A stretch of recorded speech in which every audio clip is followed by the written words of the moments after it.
Lord sent ambassadors and raised up pioneers here and there and everywhere, to Houston, to Williamson, Sylvia, and beyond. I knew that President Stout was called of God. They just barely created stake. We didn't have the leadership until President Stout, Alden Stout, came in the room, and they said they knew that we could have a stake.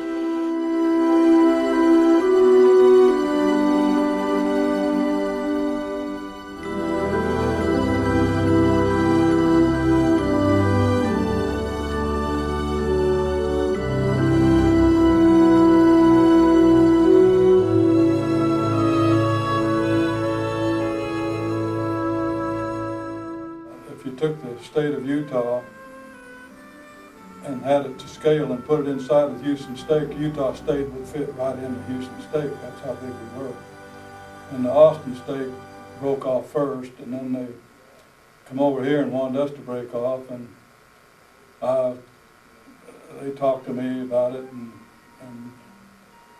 a little bit, but I didn't know they were going to do it, and then they decided to do it, and so they called us all into Houston to interview with LeGrand Richards and Al Masani to see if we could divide. So they called all the priesthood leaders from Beaumont, and I was on duty at the company where I worked, and I couldn't get there till about noon, and so as I was going over the big Trinity River Bridge, I was trying to hurry and watching the traffic and trying to get there because I knew it was late, and I wanted to get there to see what was going on.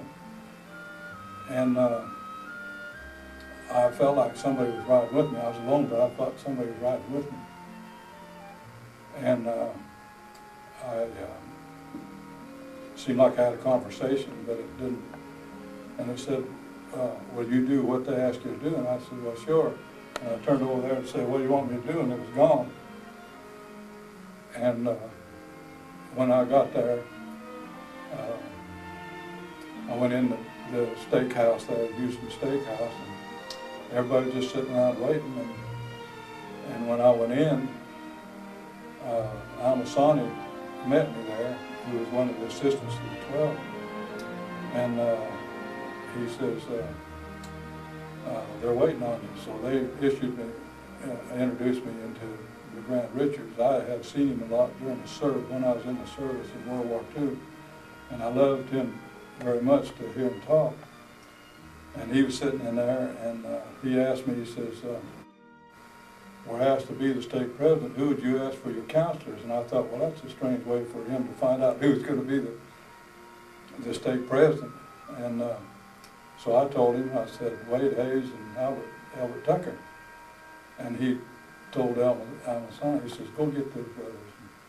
And I was sitting there wondering what was going on. So then he never did ask me to be the president. He just asked me who my counselors were. And I was sitting there not knowing what he was talking about, and he brought them in. And so then we started talking. I realized that then he wanted me to be the state president, but he never did actually ask me to be the state president. He just said if, and I don't think he realized that.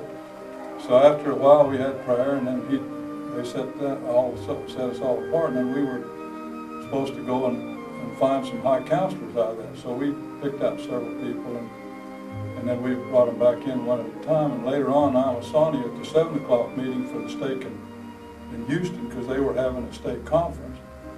And he called me over to the side, and he says, we weren't going to organize the stake. He said, we were concerned about what was going on. And he said, they went in and prayed.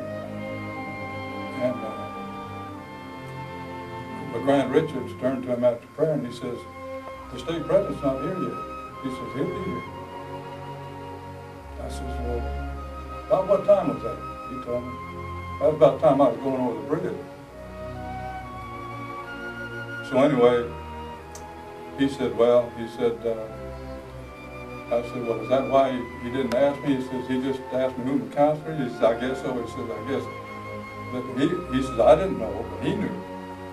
And so later I've asked different stake presidents and bishops, I said, did you know you're going to be called? And, every one of them said, yeah, they did, you know, confidential. Late, and I was already in bed asleep.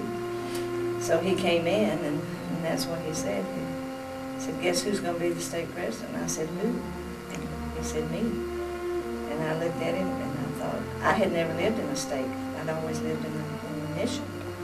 So I did not know what it would entail of being the stake president or the stake president's wife. So I said, well, good. You know, matter of fact, that's fine. It'll just go on through. But I had no idea what we were in for. I would put it that way. But it was a choice experience with a lot of work and a lot of prayer and a lot of blessings. So it was a complete total surprise to me. I had no idea what we were in for. But the Lord helped us. And he stayed in 11 years. So that's the way it was. It was that quick. But it wasn't all that easy. Around there at all.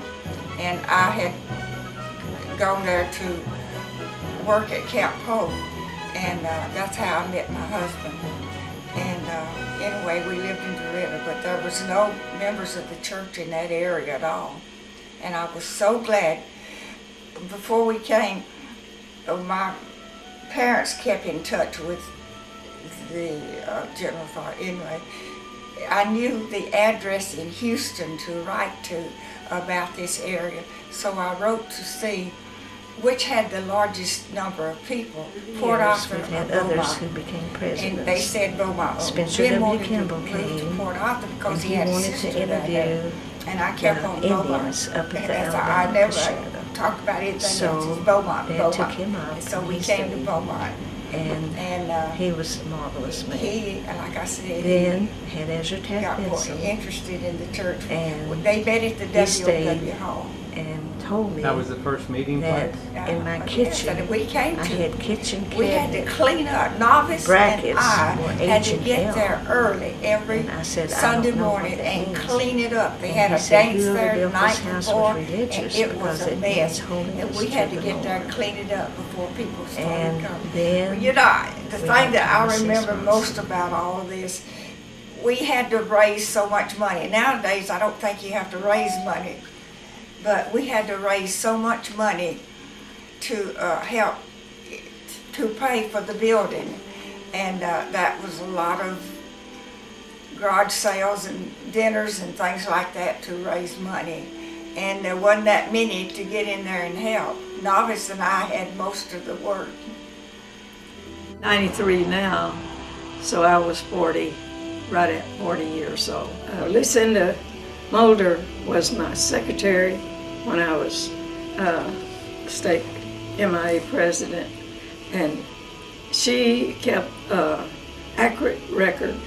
She knew her job. I didn't know her job. She knew it, and she was faithful with her reports, and she attended every leadership meeting that we had.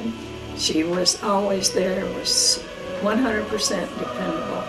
And her daughter, Genevieve Pryor, was my counselor, and she was 100% faithful. They were really strong blood of Israel, and they were all for the kingdom, and they did not slack. The first stake meeting that we had after we were made a stake was held in Silsbee, and we had dinner on the ground, had 2 sessions, and the leader that came, the man that came, was named Sterling W. Sill, and they stayed in our home. And he told me in the kitchen, he said, Sister Stout, he said, we are asked to stay in the stake president's home to observe. Well, that scared me to death because I thought, boy, am I under the gun.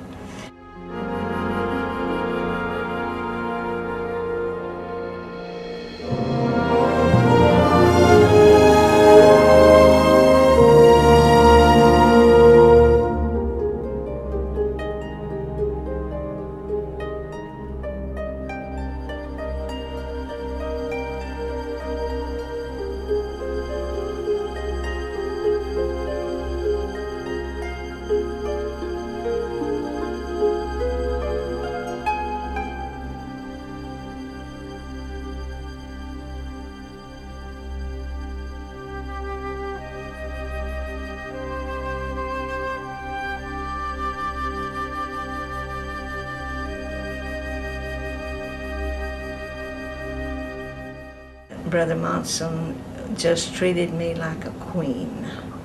And he complimented my cooking, he complimented my house, he complimented the children till he is a marvelous man. So those are my experiences of feeding apostles of the